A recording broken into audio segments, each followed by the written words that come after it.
We cannot make, nor can we unmake, paradise. It is the fundamental reality of things, abiding in the word and will of God. We cannot make it, nor can we destroy it. To suppose so is mere foolishness. It abides, it is given. When the kingdom comes, it comes from God. The holy city, paradise, descends from God out of heaven, because that is where it always is. We cannot touch the purity, the holiness of that. We can only turn our eyes away and lose ourselves in a wilderness of unreality. That is our expulsion from the garden. That is what the thorns and thistles are about, and the reason of our sweat. Paradise abides even when our eyes do not look upon it, and our home is always there. When we return, it is to that home. That is why biblical and Christian spirituality always involves conversion, repentance, turning back to find, in the end, what is really our beginning. It is the return to paradise, to Eden, but it is also something more than that, for in returning we come to know the place in a new way. We come to know it for the first time.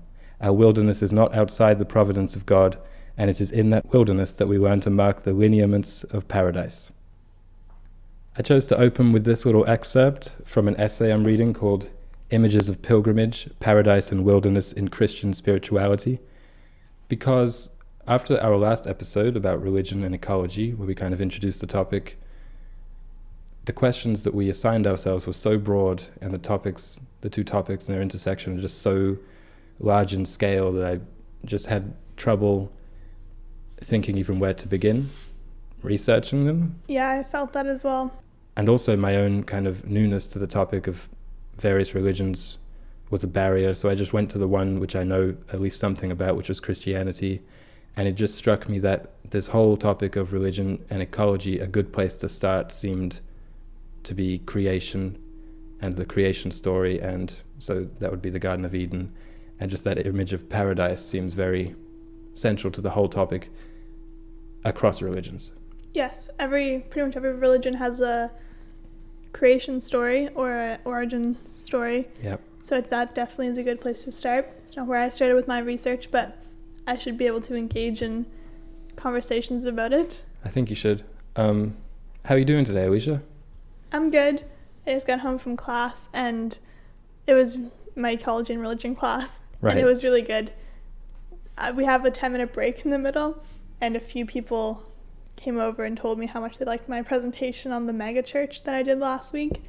And I really like confirmation that what I'm studying is actually intriguing to people. So that was fun, boosted my ego a little bit. No, that's not your ego, that's your confidence. My confidence, yeah. That's good, and through confidence we find competence, and vice versa, so well done. How was your week of research? We assigned ourselves some questions last time. Yes. Do you have them written down, or shall I remind our listeners? You can remind the listeners if you'd like. I can remind them of some. Sure, so we'll go back and forth. Okay. So the first one that we came up with is kind of a background question, or one that kind of supersedes all the other questions, which is, what is the ethics of reading old religious texts as sustainable in the first place? Yes, and the next one is, what are some common ecological themes running throughout world religions? And I have, what is the relationship/causation historically between religion and environmental degradation? Another question we had was, is sustainability as a religion a good thing or a bad thing for the cause? So has sustainability itself become a religion, basically? Yeah.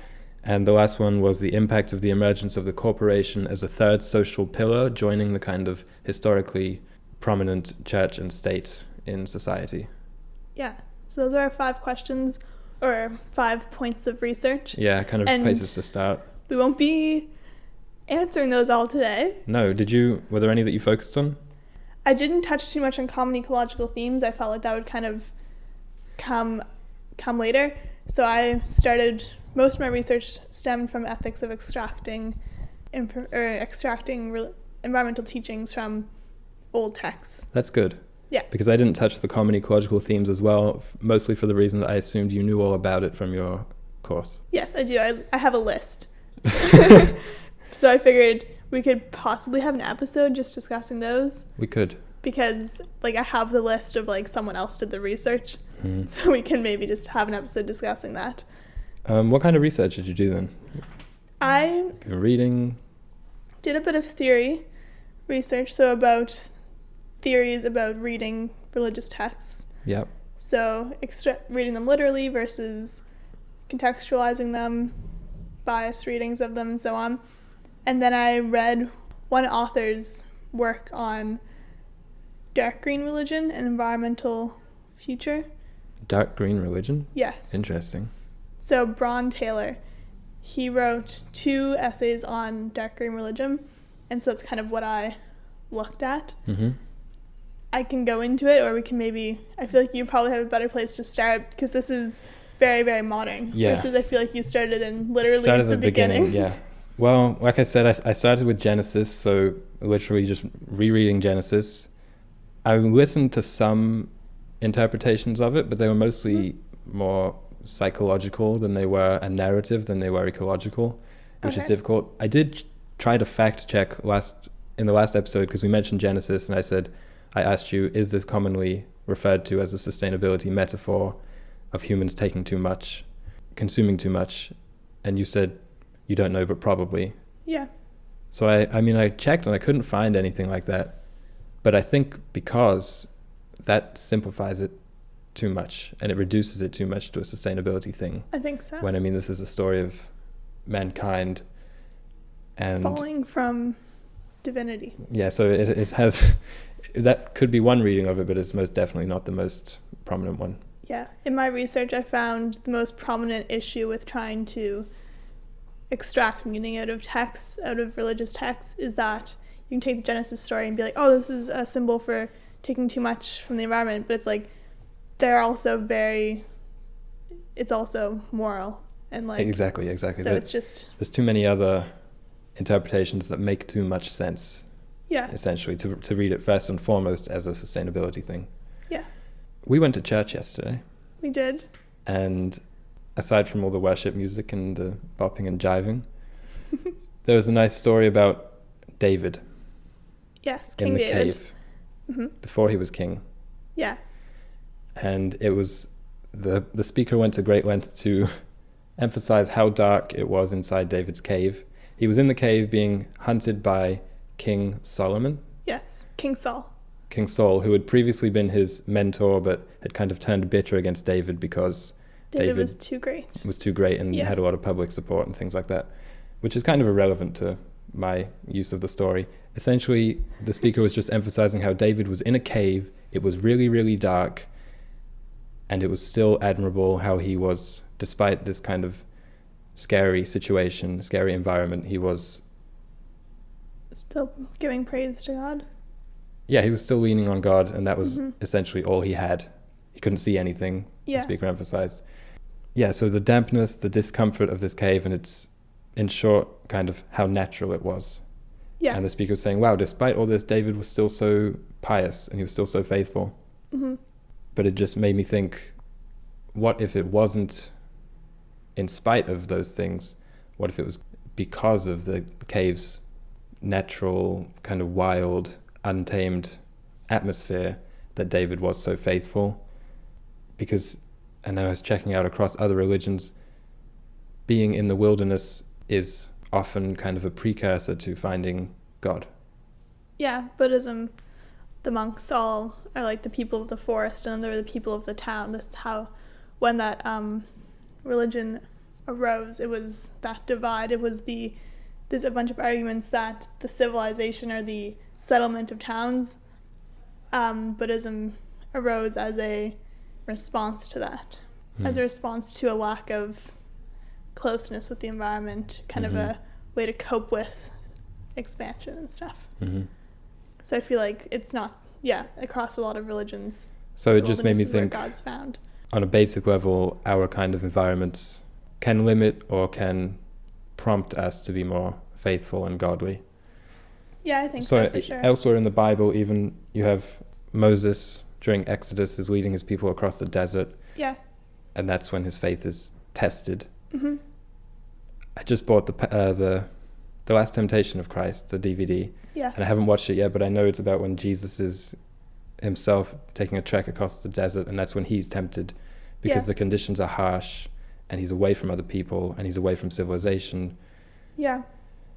Bear with me, but this reminded me a little bit of Carl Jung has this idea of the shadow, which is to grow basically as a person. You have to face that which is within you and that which is most terrifying.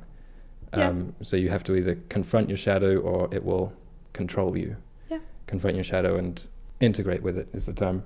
So I just kind of had the thought that maybe a lot of these religious texts are using wilderness as a external symbol for the shadow. You have to go out where there is no comfort, and that's where you find comfort a lot of times.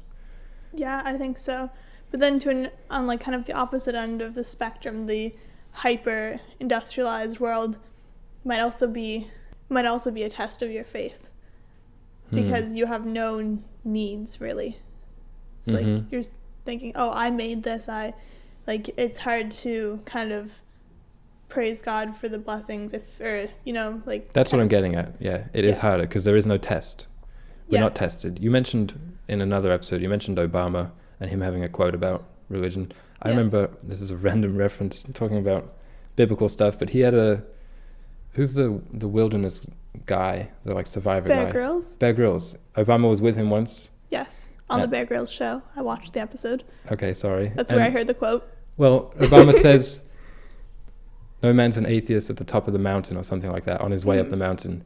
And if you're looking at it from a theistic point of view, you could say the problem with our kind of very comfortable society is that there is no mountain to climb. Yeah. Or from an ecological view, there is no wilderness to test us anymore. Yeah, I think so. There's no edge of civilization. We're never on the edge anymore. We're always kind of smack in the middle of comfort and luxury. Yeah. Oh, another example I found of that, because we're going to have an episode sometime about youth. Yes. There's a lot of First Nations tribes in North America who have what's called a vision quest, where they send their youth, I think it's usually their young men, age 16, 15, 17, somewhere around their adolescence, out into the forest. Yes. Alone, to forage for themselves, or in some cases I think they're not allowed to eat until they start to see things. And when they start to see things, they start to kind of hallucinate, and they see their spirit animal is revealed to them during the vision quest, and then they come back and they are adults. Because they've grown, they've transcended, and they have their spirit animal now. So that's a similar idea as well. Yeah, I think so. I mentioned at the beginning, my research was all about dark green religion. And this is a hyper modern, like kind of back to the landers in the 70s and 80s. They're the ones that kind of founded this. And there's a movement, it's like the Extinction Rebellion, but it's called Earth First. Have you heard of that at all? I think so. I mean, I don't really hear of the Extinction Rebellion. That's just a name for something, right? Yeah, it's just like a movement. Yeah, okay. Anyway, so when they started out, they were kind of appropriating indigenous culture to like kind of fit it, to make their own culture that was pro-environmentalism, but then they realized that's a bad thing to do. But they have a similar, like, you go out, so when their children who are like kind of raised within this Earth First movement. When was this? In the 70s, did you say? It's still going on, but it began in the 70s. We had a debate in class today about if it's a religion or not, but they have when you come of age, a rite of passage is to go and like monkey wrench a bulldozer or something that was going to be harming the environment.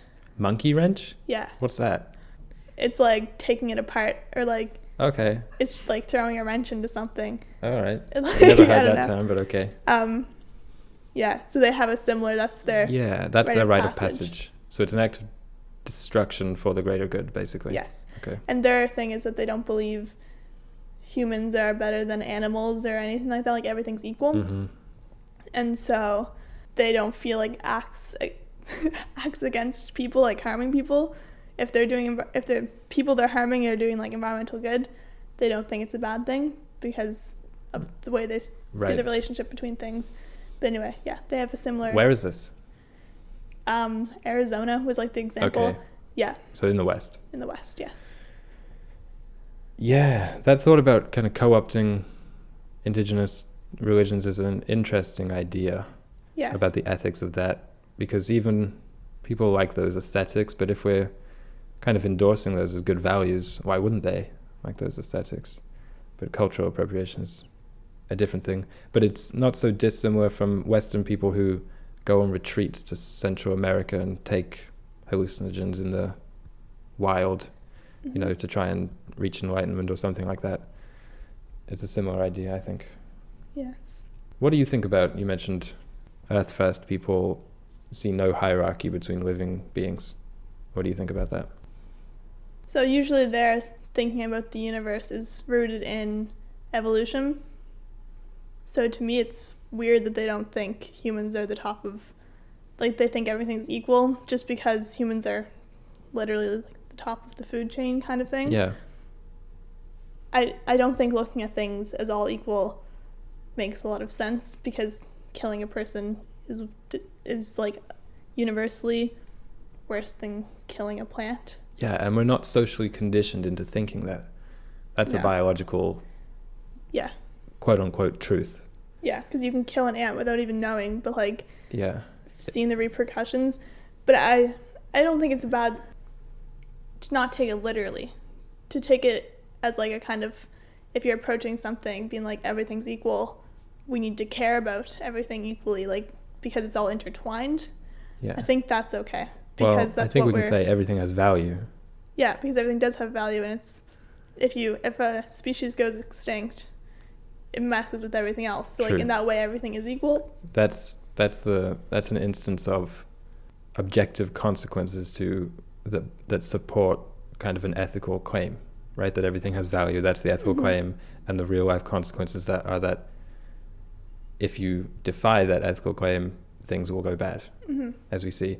I remember I took an environmental ethics class and we talked about all kinds of ideas about speciesism and creatures being intrinsically valuable. Yeah, and what I mostly took from it that kind of fit my own worldview the most was environmental pragmatism, was that the best way of manifesting some kind of coherent set of environmental ethics is to just look at ecosystems, look at the balance which is naturally there, and kind of fit your ethics around that, which is what we just described. That's what I think. That's how I feel it was intended. That's how I feel pretty much every world religion teaches it to be. Like, humans are kind of here as like caretakers, stewards, but they're brethren with the animals. They're all made from the same substance. I mean, different religions have different, I was looking into this a little bit, but different religions have different hierarchies, obviously. Yes, that's one of the defining traits of like different religions. Taoism and Buddhism both view humans as a more essential part of nature, whereas I think the Abrahamic religions view us more separately from nature. Yeah. And we have those religions have a stronger hierarchy, a more rigid hierarchy, shall we say. I had a bit about like the ethics of extracting meaning from old texts. Yeah, let's hear it. Cool. So in this Taylor article, it said the field of ecology and religion is characterized by efforts to recover ideas that can be used to promote environmentally responsible attitudes and behaviors. So like the key word that I saw in that was efforts to recover ideas. And so if you're looking at it from that perspective, reading any religious text when they were written, as I think I said last week, they were mainly composed in a time when people were much closer to the environment. So I don't think in the context of ecological study that it's a bad thing to extract meaning out of these texts. But there's two terms that are introduced in the Grimm and Tucker textbook on ecology and religion, which is kind of the pinnacle of this field of study, or the like founding textbook. They introduced the idea of exegesis and eisegesis, which are saying exegesis is you read a text trying to recover ideas, so looking at the context in which it was written, the etymology? The etymology of the words, so like looking at like if the translation's right and so on. And I feel like that's ethical. But right, so basically if you're doing it in good faith. Yeah, but then if you're looking at it with trying to just prove your own bias, then I don't think it is good. But like, I mean, that's kind of obvious. Yeah, if you're looking at something merely to justify your own beliefs, then what's the point, essentially? But if you're looking at it in a way that puts your own beliefs in a vulnerable position, is that the difference? Yeah. Okay. Looking at it objectively or whatever. Another thing I looked at was a Christian's thoughts on this. So there's a theory called sola scriptura, which is like taking the Bible literally and in complete isolation. Mm-hmm. Well, not taking it literally, but it's taking it in complete isolation. So like they would consider looking at historical context or the words and stuff as wrong, but that's among Christians considered very extreme, and like they don't approve of that. So I think that, say it again, describe it. So it's sola scriptura is looking at the Bible or any religious text in complete isolation. So they would say it's bad to try and contextualize it or to try and modernize it. Okay. Yes. But then among Christians, they say that's a bad thing. That's not how it was meant to be interpreted. So because Christians believe that some parts are divine and some parts are tainted by the hand of man. To an extent, tainted by the hand of man, but like they know it was written by humans, been translated hundreds of times. That's what I mean, yeah. Compiled over hundreds of years, so they really value context. And you found that even when we were in church yesterday, and he like was giving way too much context, but it was just like... So what's the ecological significance of this way of reading the Bible? It's not ecological, it's more ethical, that it's not wrong or it's accepted to try and recover ideas out of the Bible to fit a modern environmental set of morals or set of guidelines for living. This group is saying that is bad? These guys would, yes. All right, the Sola Scriptura but they're a very fringe people. Group. Yes, they're very fringe and not like commonly accepted. They use a kind of strange Latin name. Yes. Okay, I got you. I had this quote. It was from the same book I was reading from earlier, which was Paradise and Wilderness in Christian Spirituality, but it gives some grounding in quote-unquote pagan religions, Greek and Roman. Mm-hmm. So it says, illustrations could be multiplied indefinitely from the poets, the religious movements, and the philosophers of ancient pagan culture. The philosophers speak a somewhat different language, but the message is the same. The gulf between the pure and perfect good of paradise, which is divine, and the realities of human life is eternally unbridgeable. The divine good, says Aristotle, is a life too high for man, though at the same time it is the only end of human longing, and man's only final happiness. There is that in man which is divine, and man will be satisfied with nothing less. The pilgrimage is both necessary and impossible. That is the tragic contradiction. This book talks about the pilgrimage as, like I was saying earlier, kind of a metaphorical but sometimes real necessity to life, I suppose. Yeah, to uncovering one's true life. Yeah, to interacting with the divine and all that stuff. I know it's weird that it said the languages are slightly different, or the philosophers speak slightly different, but the language is the same, because that quote kind of seemed to me quite different from Christianity, which is that, the pagan quote was, the gulf between the pure and perfect good of paradise, which is divine, and the realities of human life is eternally unbridgeable. But I kind of thought the point of Christianity was that it had been bridged. Yes, that is the point. So I think the author was a little bit wrong there, or maybe just talking about something different, or maybe just missing that point. But it made me think about, that was the message of a lot of Greek stories for sure. Yes. Which was that the heroes had a fatal flaw, which fundamentally separated them from the gods. Mm-hmm. And it also reminds me kind of how we talk about humanity's place in the wider ecosphere today, because it seems like everything is in balance, or this is how I sometimes, on a more pessimistic view, look at it, is that all species are in balance, and the biomes and the ecosystems and ecological services and everything, it's all being provided naturally such that everything works, and that we are just dropped in, and that no matter what we do or how carefully we tread, we are causing damage. Oh, yeah. That's what it seems like to me sometimes. And that's a view of sin, right? Which is that however hard we try, we always will. Yes. So that was interesting to me. Like, For sure. just all of nature is in harmony except humans, who just seem to be sometimes fundamentally destructive. I didn't get to do a lot of reading on that idea, but that's how it seems to me, For at least sure. ecologically. I never like thought about it ecologically, but that's the message of like what sin is. It's separating you from God. It's separating you from being in harmony with nature. Mm-hmm. That's really neat. But I feel like people tend to maybe use that as an excuse to not be ecologically friendly. Oh, you mean like, well, we're always going to be unsustainable anyway, so why try, kind of thing? Yeah. I guess that would be the sustainable equivalent of something like nihilism, ethically, where nothing even matters anyway, and there's no way I can be good, so why even try? Yeah. Or hedonism, rather. I might as well indulge, kind of thing. Yeah, because we were talking about like people who are criticizing vegans online. Did we talk about that on the podcast? No, but we should.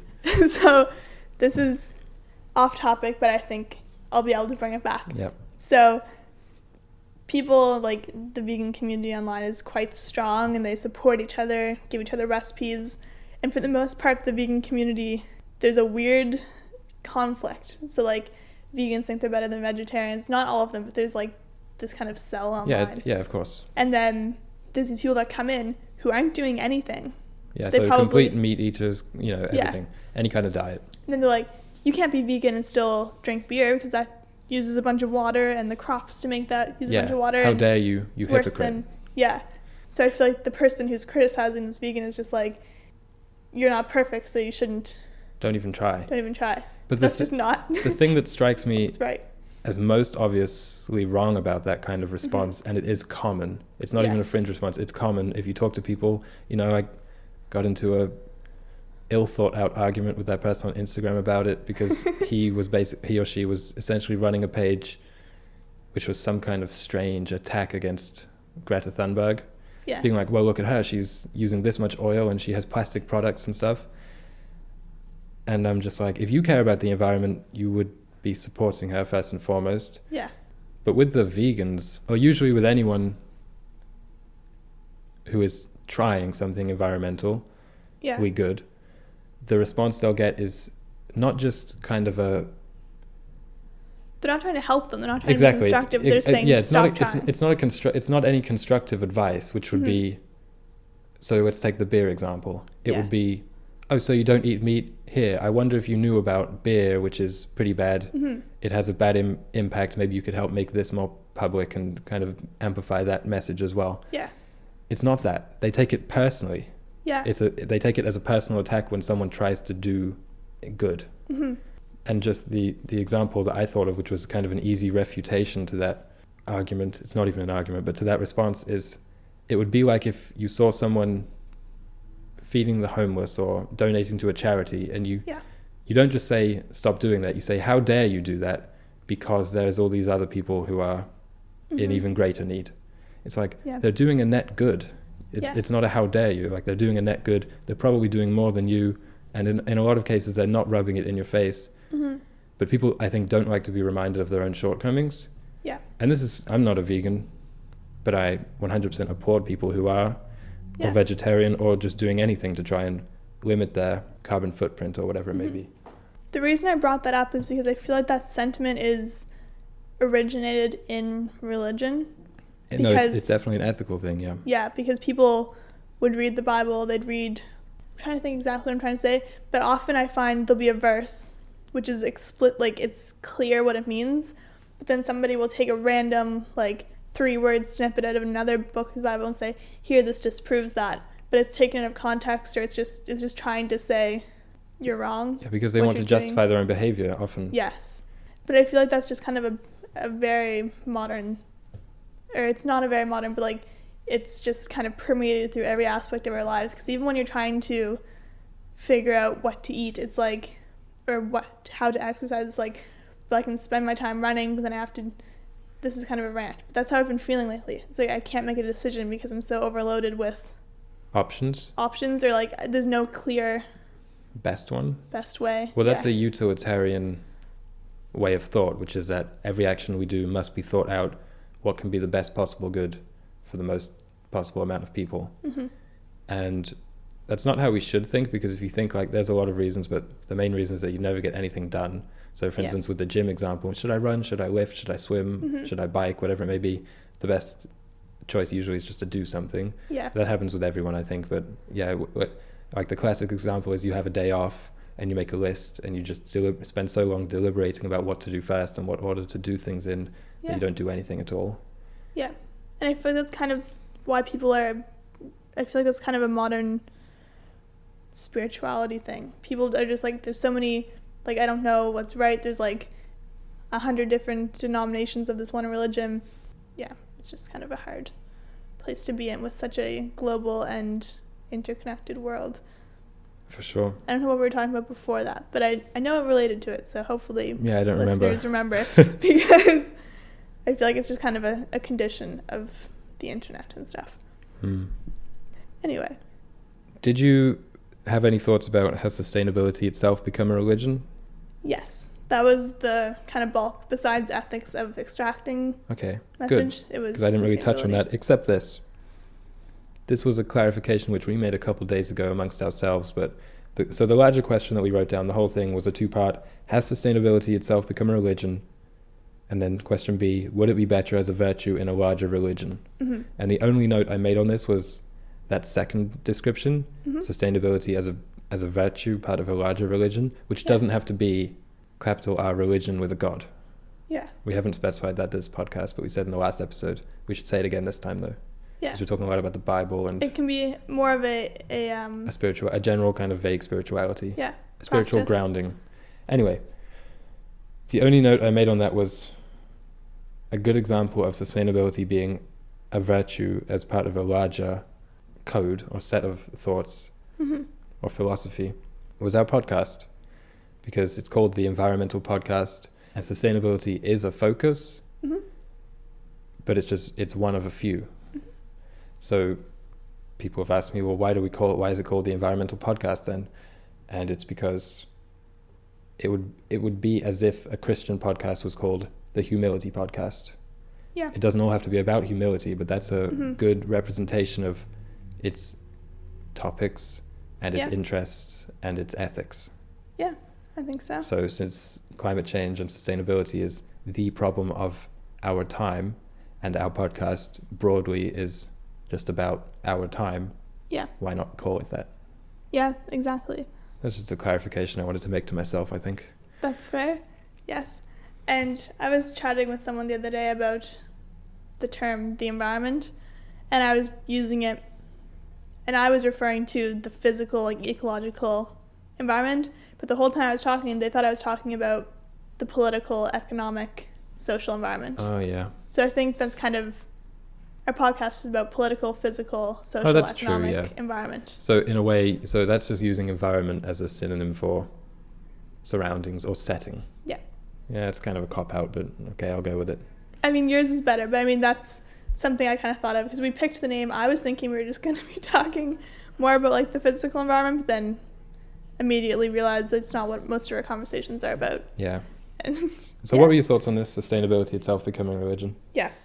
I'm just going to explain what dark green religion is and deep ecology. So there is kind of a breakdown within green religion, or dark green religion rather, and there's animism, which is the thought that the surroundings can communicate with people to convey ecological knowledge.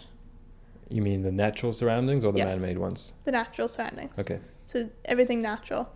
And this is basically what I'm going to be explaining is not a lot of people, but a lot of environmentalists, even if they're religious in other ways, they also refer to themselves as deep ecologists because they believe one of these four kind of pillars of this. It's like a religion. It's basically a religion.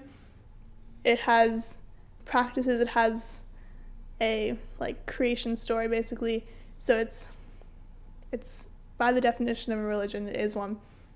I'm just going to break down what it is. So it's animism, communicating with the surroundings, and there's spiritual animism, which is that there is a life force running through everything. Okay.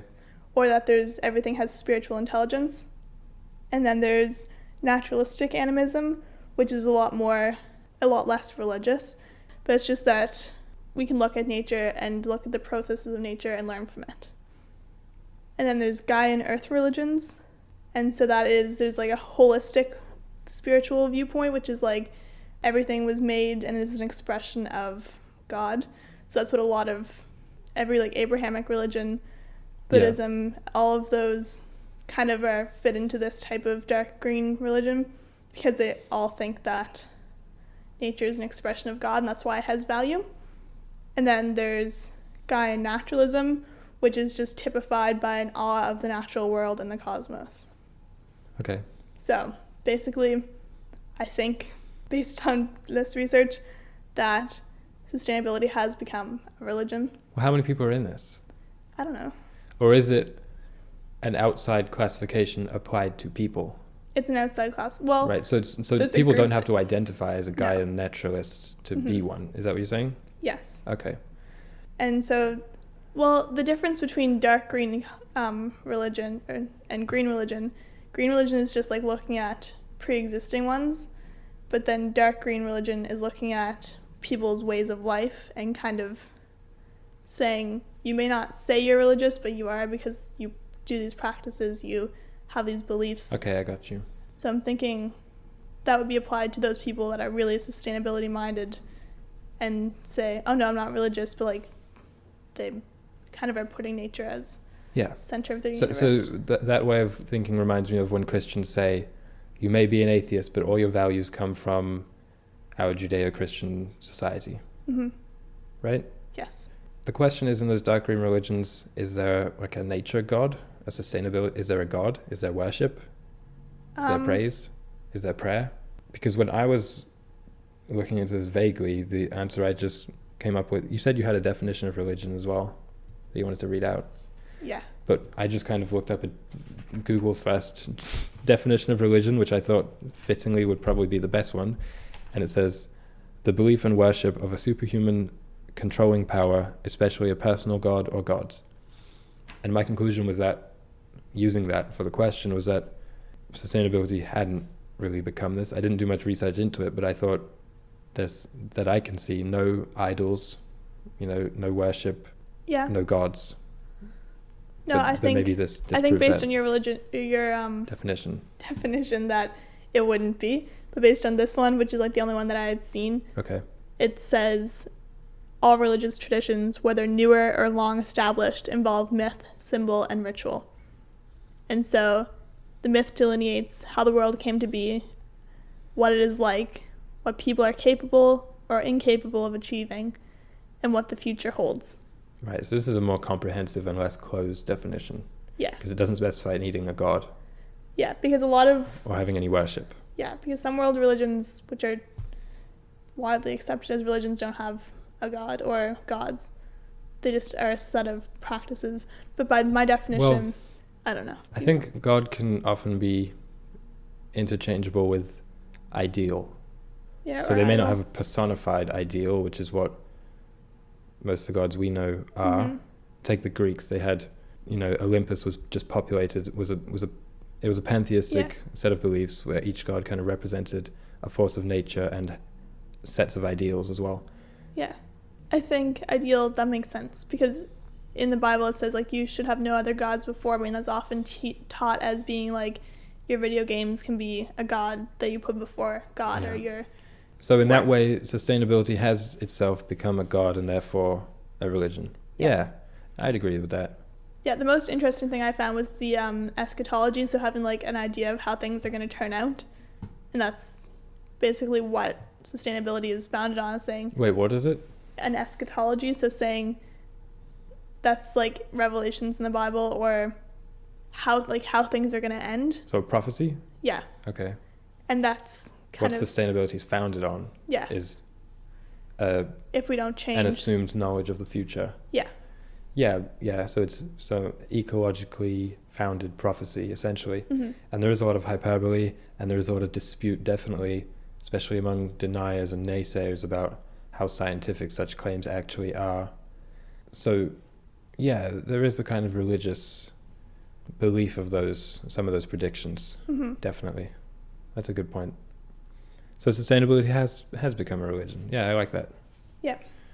But do you think it's beneficial to their cause? Well, what I wrote down is I didn't just write that it's not a religion, but now I think using that definition, it probably is. And even mine, if you just have a more open idea of what a god is. I said it's fundamentally about individual agency to solve a collective problem, from what I can see by most. Yeah. When I was talking about sustainability, as a collective group thing, a gathering, I was thinking about zero waste groups, college societies, university societies, vegan communities, things like that.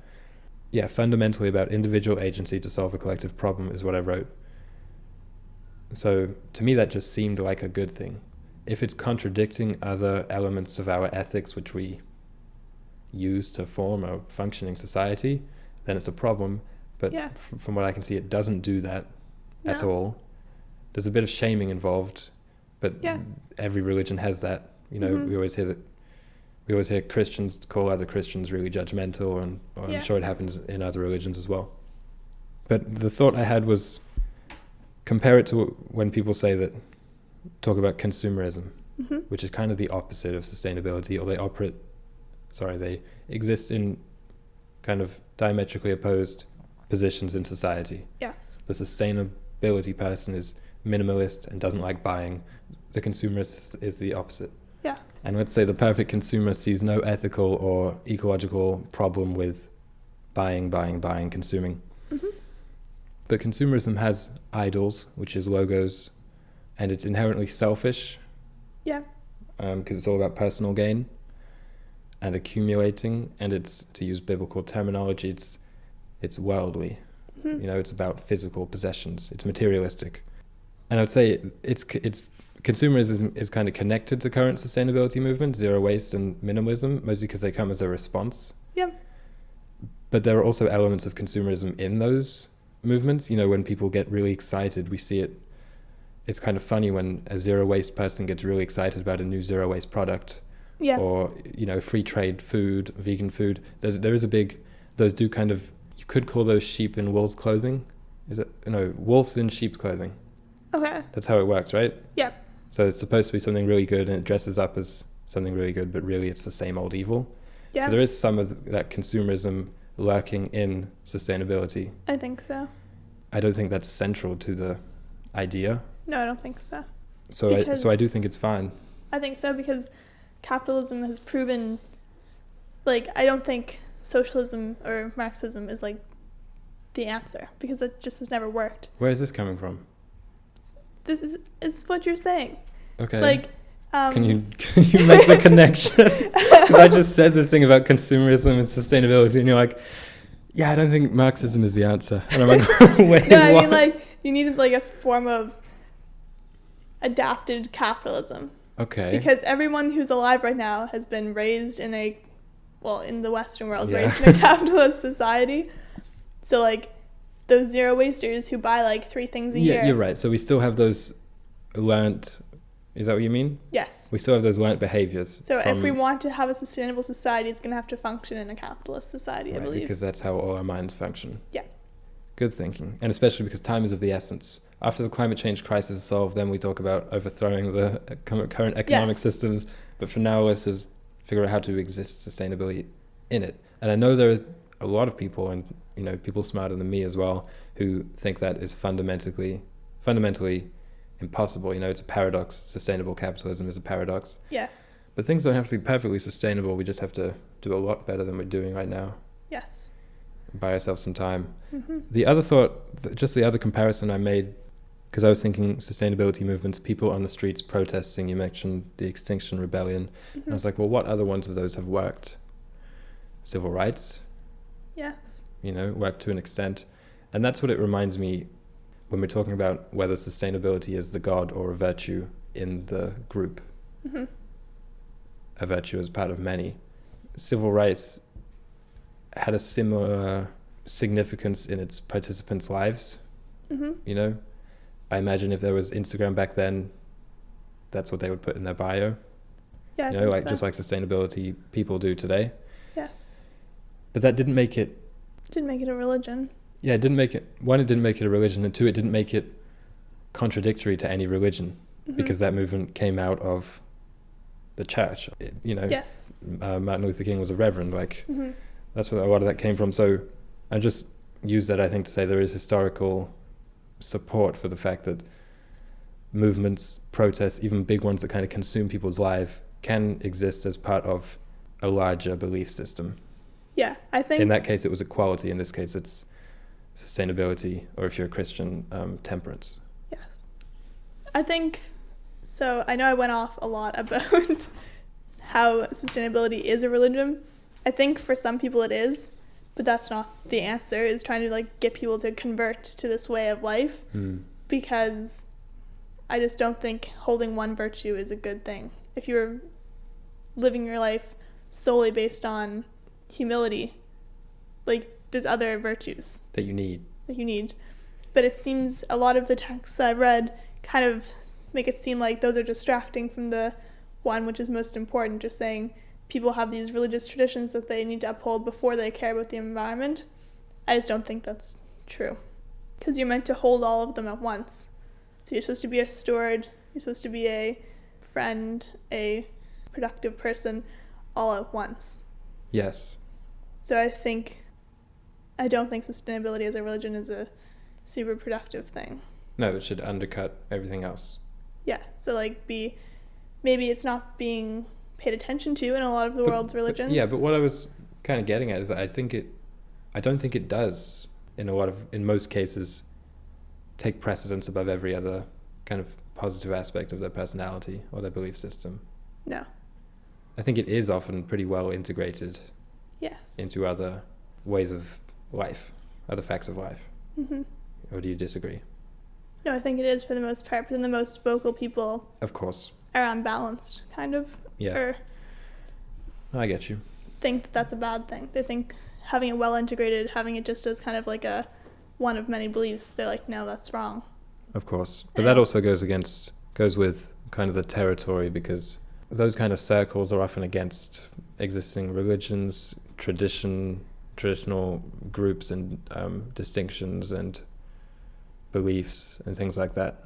Yeah. So that definitely, I think, would come out of a push for the new above everything else. But I think it's a minor thought. Yeah. Anyway, the other day, we came up with a nice little slogan. We did. For ourselves. We did it spontaneously. We were having a discussion kind of about our aesthetic as a podcast, as an Instagram page. Mm-hmm.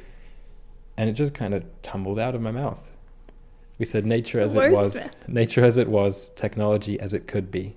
It was when we were talking about whether the environmental podcast was fundamentally espousing really old ideas or really new ideas, mm-hmm. and corresponding aesthetics. And we came to a very cyclical and kind of long-winded answer.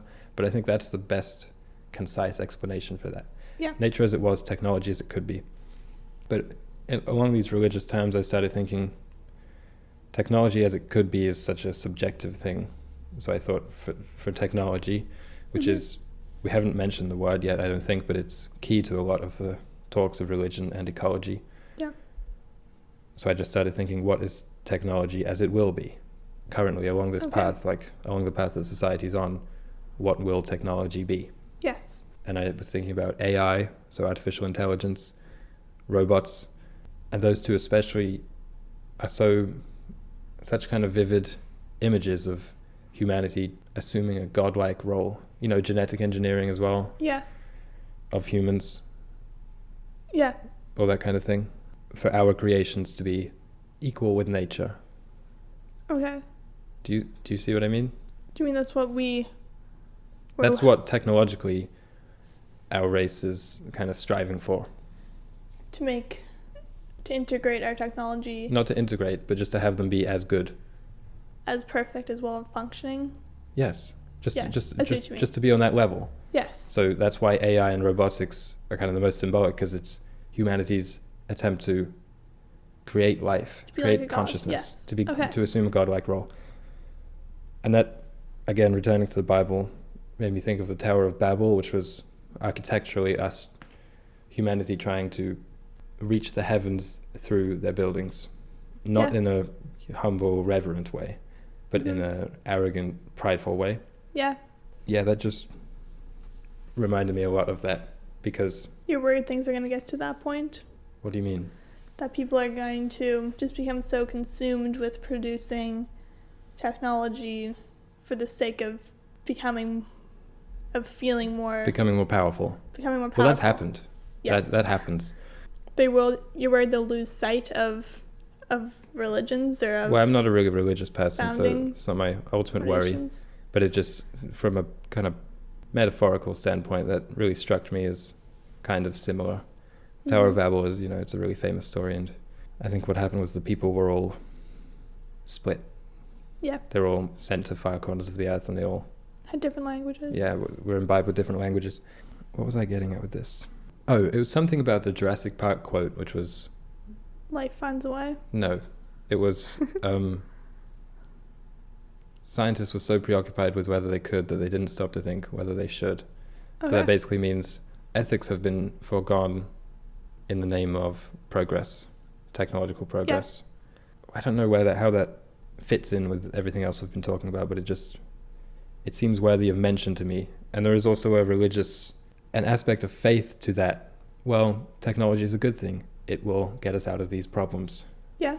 There's a philosopher called Ray Kurzweil, I think it is, Kurzweil, and he has a hypothesis about singularity, which will come, he thinks, sometime in the next, I think he says 2040s, in the next 50 years or something, which is that we're getting closer and closer to a point where we create AI and technology so good that it can improve itself, and it's a point of singularity, so it will just keep on improving itself to infinite proportions until basically that would solve all our problems, because it would mathematically and practically solve climate change, because it would find technologies and it would find ways of redistribution and things like that. And he posits that as kind of the closest humanity has had to a known God in society. Okay. That's a scary proposition, definitely. Yeah, I think so. Despite I think he says it's not a super bad thing. Well, it will do all these good things for us, and it's our creation, so we should be happy about that. But I have an instinctive negative response to that. That doesn't seem good. Doesn't seem natural. No. I did a little bit of looking into the corporation as like a third entity. Okay. And I also looked a bit into historic causation between religion and ecological degradation. Mm-hmm. Should I mention what I found, or? I'm just going to finish that thought. Okay. So I think I've wrapped it round. It was something like technology, what is technology as it will be? Okay. If you listen to this hypothesis, becoming more and more the God in our life. Okay. You were always saying that people consider video games could be a God, and the most common one is probably the phones in our pockets. Yeah. That's what we interact with most. That's what we look to for answers, and for respite, and for education, and for pretty much everything. Mm-hmm. So I read this quote, which is, "The problem with the externalization of God is that it becomes an obstacle to real spiritual development, which is about inner transformation." Yeah.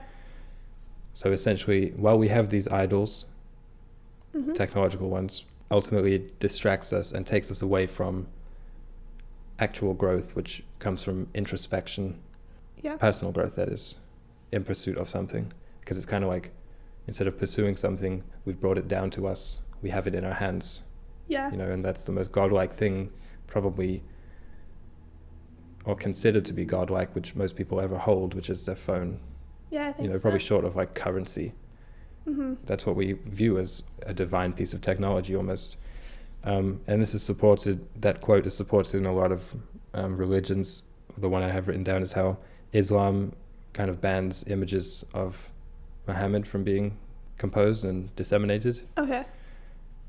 I think it's partly for that. It's partly a thing about blasphemy in that case, but it's also partly a psychological thing about, well, if we have images of God and idols, and the Old Testament warns against that as well. If we have those images, if we have those externalizations, then we're not going to be pursuing any kind of internal connection or spiritual development. Yeah, and that's I was bringing it back full circle to sustainability. Well, for the most part, I don't think there are those externalized idols. I think it mostly is still about internal growth and personal agency. Yeah, and the only kind of physical idol they might have would be nature, but That doesn't count. I don't think it counts because that is probably the closest thing to. Yeah, because we didn't make it. No. Do we have any questions we have after that discussion? Like maybe look into for next week? I had one that I kind of thought of on the way here, but that's not. I don't know if that counts. That counts. Something I wanted to explore more about was the difference between specifically the Abrahamic religions, indigenous religions, pagan ones. Yeah, probably those three. Oh, and let's say Eastern ones as well. I know that those are all sweeping generalizations, but hopefully through research I would get more precise. Cool. As it comes to ecology, obviously. Yeah, I think that's a good way to, if we explore the differences, then maybe we can look into the common ecological themes of those. Yeah. Cool.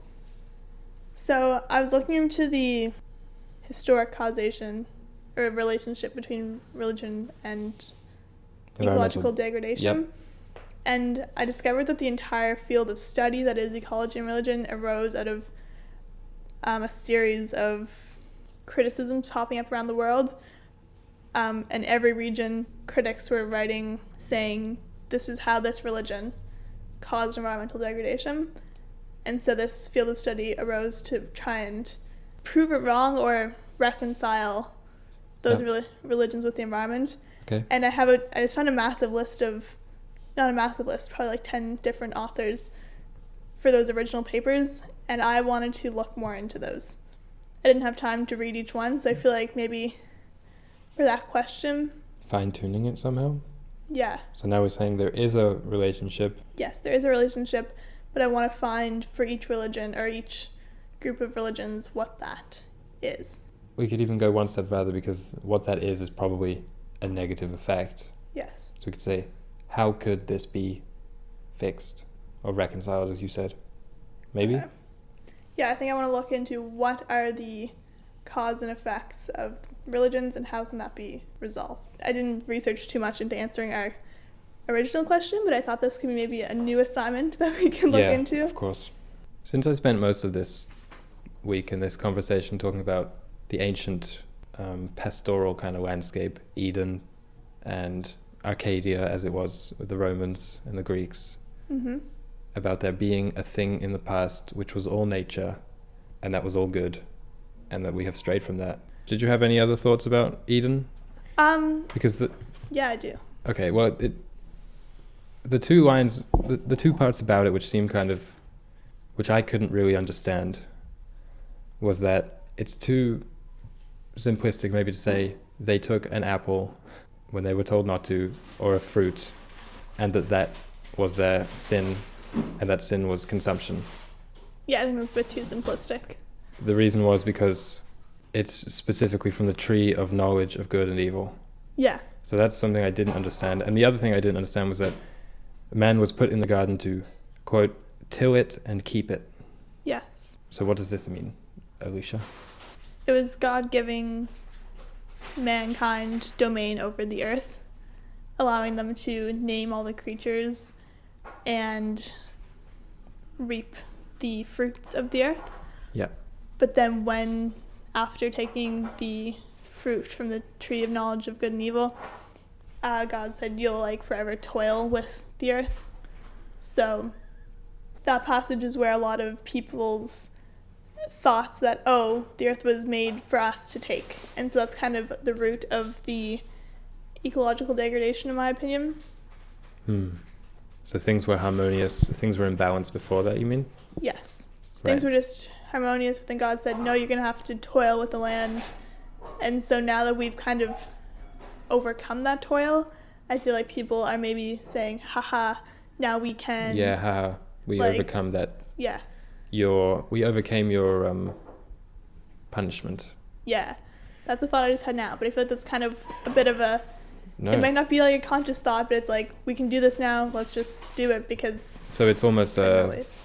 I think you could surmise that as industrialization being a sort of display of superiority. Yeah, I think so. Or saying we're greater than God. I understood what I was trying to say with the technology before. Okay. Okay, good. I don't know why I didn't write this. But so humans, I was just looking at it.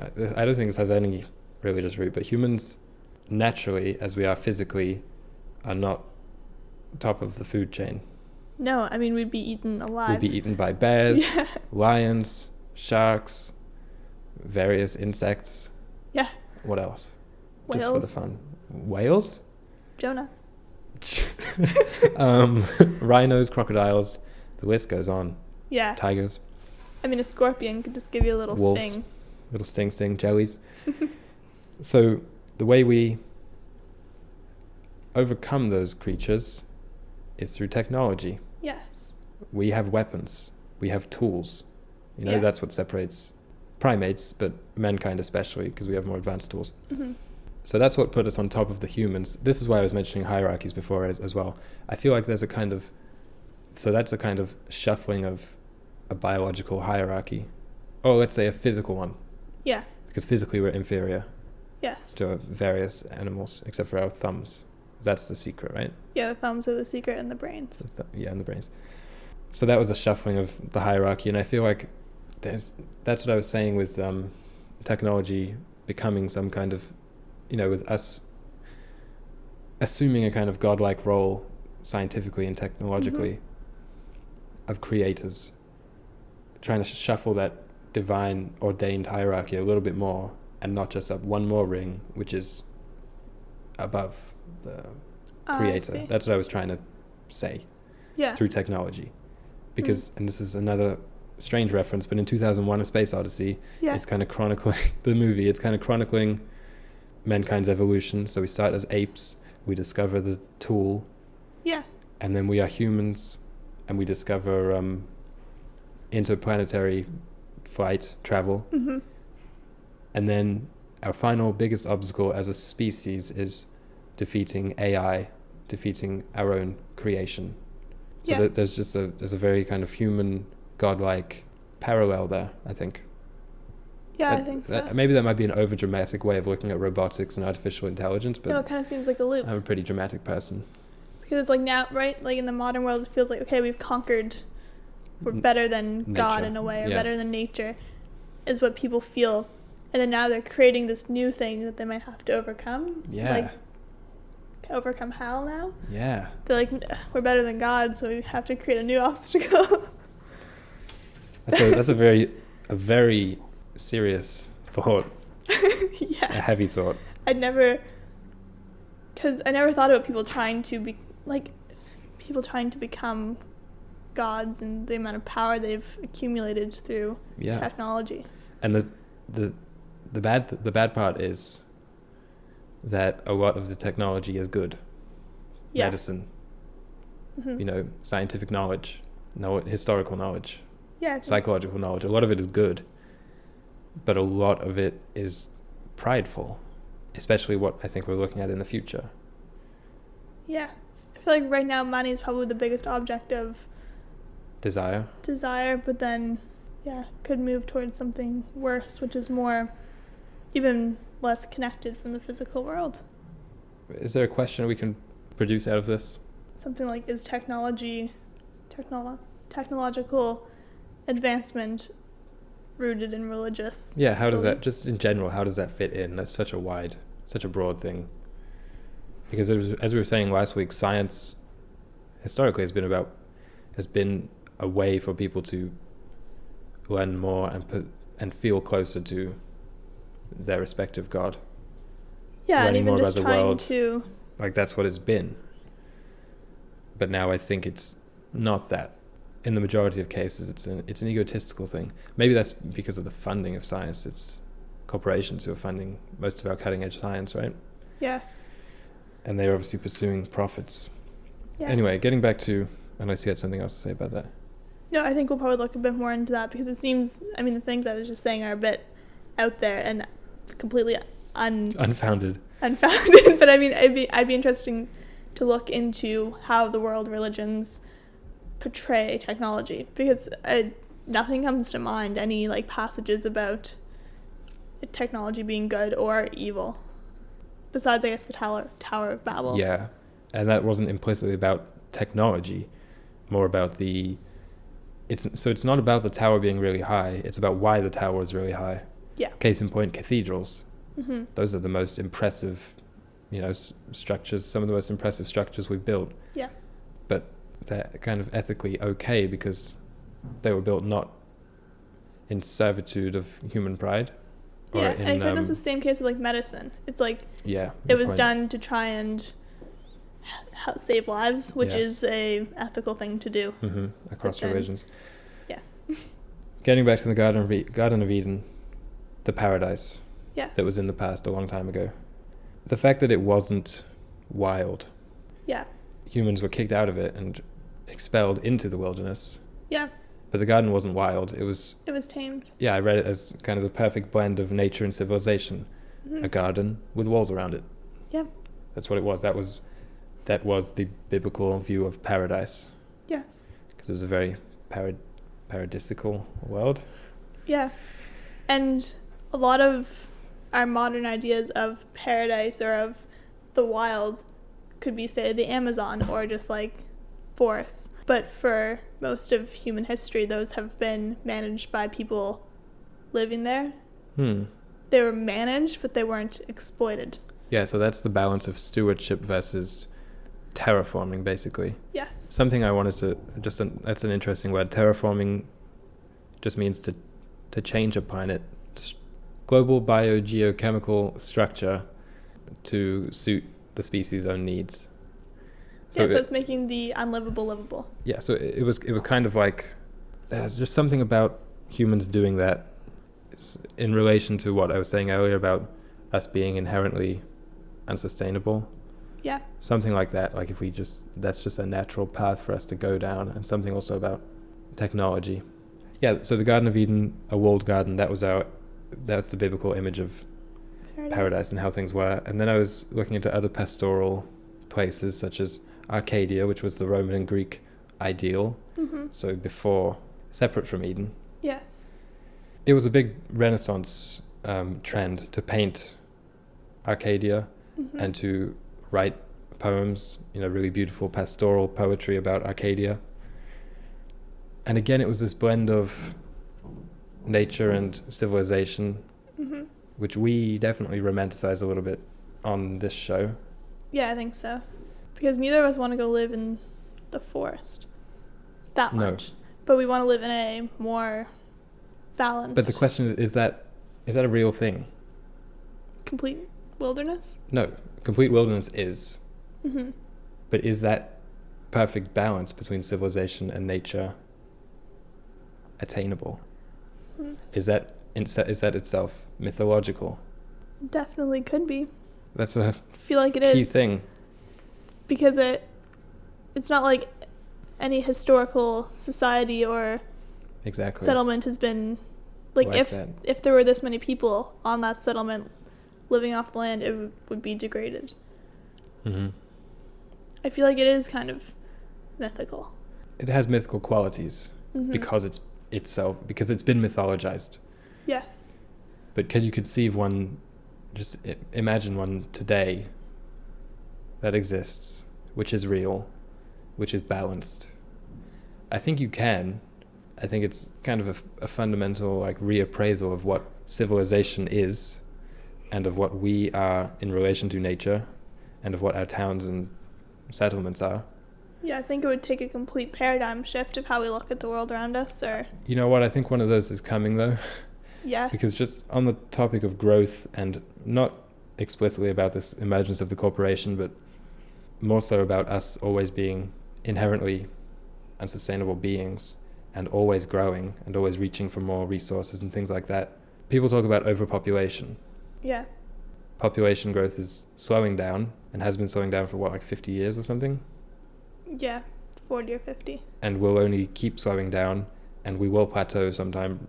I don't know the numbers, but I think somewhere between 9 to 10 billion people. Yes, and that will be sustainable. Well, kind of by definition. Mm-hmm. That's what carrying capacity in ecosystems is. It's the point where populations plateau and things are okay then. That's how big a population can grow and still be okay. Yeah. That's the ceiling. How much can be supported. So I think that seems like a minor thing which we won't be aware of, but it will kind of manifest at the time and shortly after, like, okay, we stopped growing for the first time in millions of years, thousands of years, sorry. Or how long have people been around? I don't know. I think millions of years. That will be a big thing, like, we stopped growing. Population stopped. So I think that will come with it, like a paradigm shift. That's true. I never thought about that, but I think it would be accompanied by one. Yeah. Now, which direction that would be is another question, and that would depend on the leadership at the time and the kind of ideas which are popular at the time. Yeah. But that time, if any, is when ideas about balance between nature and people can start to be properly implemented in some kind of restructuring of towns. Because for the first time, like, numbers aren't increasing. So it would have been hard to find a balance then, right? That's when true. populations are growing, always. Yeah, because even if there was an overnight balance, it would be thrown off Yeah. in 10 or 15 years. Yeah. So that's, I think, a reason to be optimistic, where most people are so pessimistic about population growth. And I think it's because of they've maybe been deceived by the media a little bit. Yeah, I mean, until I started studying sustainability, I was a big, like, population needs to stop, like, but that was founded on, like, ideas that came from the Population Bomb book, which was like, we're going to reach the carrying capacity, but they predicted it would be in, like, 1940. They didn't predict technology would catch up and be able to feed people. And, well, like, and that's also where things like contraceptives, birth control in the 20th century. Yeah. So Can we have some kind of question about this, about how population plateauing will change ecological ideas or ideas about balance? yes. That could be the question. Oh, and the last question, which I had just scribbled in the notes, is about, so we talked about common ideas of paradise and Eden between religions. Yeah. I want to flip and talk about common ideas of apocalypse, Okay. because I know that's shared between a couple, but I don't know how common that is. Okay. But that's as key to, as you were talking about, eschatology with sustainability. Yes. That's foundational. I think so. And did you have anything else you wanted to add?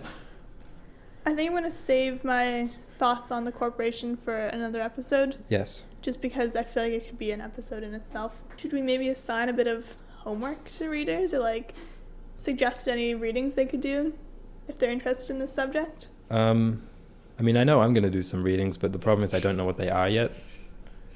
Okay. There are books that I'm currently struggling through, which will take me a while, such as I'm reading Nietzsche's Thus Spoke Zarathustra, which is kind of funny because Nietzsche is known as being the philosopher who declared that God is dead. Yes. But in a way, it's very helpful to kind of contextualize my other readings into this. Okay. So that's something I'd recommend. I'm also sometime over the next week gonna watch The Last Temptation of Christ because I need to for an assignment. Cool. I'll suggest those historic causation between religion and degradation. I'm going to suggest some readings because I'll speak on them next week. So I'm going to say the Lynn White thesis, or the White thesis, Paul Shepard's writings on Abrahamic religions, and then, I don't know how to pronounce the names, Olbrun and R. Caland. Okay. They wrote on a criticism on how Asian religions approach nature. Okay. So if you want to be, like, in the loop for next week's discussion on that, or 2 weeks from now, who knows when it'll come up again, but maybe read some of those, some criticisms of how religion causes environmental degradation. Very nice. This series is shaping up pretty nicely. Yeah. And I just wanted to add that as of recording, we're just about passing 1,000 listens total for our podcast. Yeah. So thank you to everyone who listens. Really appreciate it. It's pretty exciting. It Pretty is. proud of it so far, but excited to get the next 1,000 and then the next 1,000 and keep going. Where can they find us? They can find us on Instagram at @the_environmental. You can listen on Spotify, SoundCloud, and Apple Podcasts. We release new episodes every Monday. Have a great day.